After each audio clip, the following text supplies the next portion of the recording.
हाल के वर्षों में कई मतभेद देखने को मिले हैं। आपकी नज़र में क्या हमें अपने इतिहास को नए दृष्टिकोण से देखना चाहिए या पुरानी धारा को ही बनाए रखना चाहिए?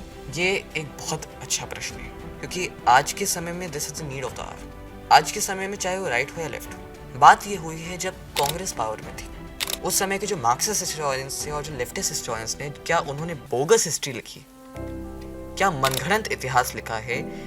और I am not denying their role, उन्होंने बहुत अच्छा काम किया क्योंकि एक तरफ नेशनलिस्ट हिस्टोरियंस और एक तरफ थे Cambridge historians.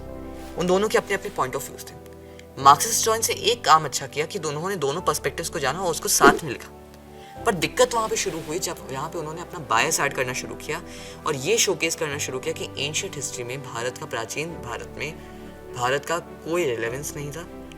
Aryan invasion theory को उन लोगों ने प्रमोट किया जो कि एक बोगस थियरी, ऐसा कुछ भी नहीं हुआ था।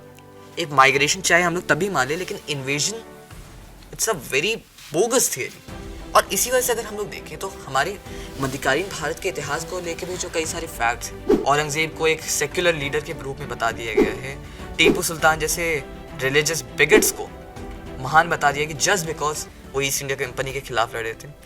ये इग्नोर कर दिया गया कि उन्होंने सीरियन क्रिश्चियंस के खिलाफ क्या किया, उन्होंने केरल के नायरों के साथ क्या किया, और अपने एज अ रिलीजियस फैनाटिक उनका क्या रोल था। मैं उनके इतिहास को, उनके ऐतिहासिक दृष्टिकोण को कभी डिनाई नहीं कर रहा, उनके रोल को।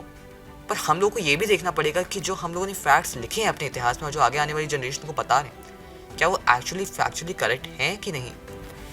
मैं री राइटिंग ऑफ हिस्ट्री के विरोध में, पर री इवैल्यूएटिंग और री इमेजिनिंग हिस्ट्री के प्योरली पक्ष में। हम लोग उसको फिर से जांचें, क्या तथ्य सही है, क्या तथ्य गलत है, क्या फैक्ट सही है, क्या फैक्ट गलत है। उसको हम लोग डिमार्केट करें, उस पर बात करें, उसको डिस्कस करें, और अगर हम लोग के पास कोई कंक्लूजन निकल के आता है उसको हम लोग सामने लाएं और उसको अपनी हिस्ट्री टेक्स्ट बुक्स में लिखें। बिल्कुल ये बात रहेगी कि बायस हमेशा रहेगा ही रहेगा, चाहे वो राइट हो या लेफ्ट हो, जो भी पावर में रहेगा उसका बायस उसमें रहेगा।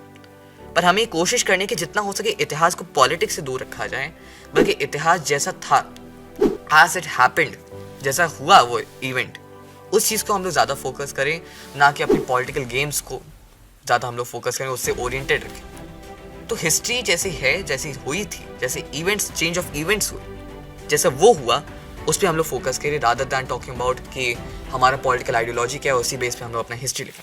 मैं री इवैल्यूएटिंग के एकदम पक्ष में, लेकिन री राइटिंग के कि आपने पुनः लिख दिया, कुछ लिखा था आपने, उस पर अपना फैक्ट छाप दिया, फैक्ट है नहीं, doesn't matter, that's where I am opposed to it. I support re-evaluating and reimagining history, and the main point is remembering history.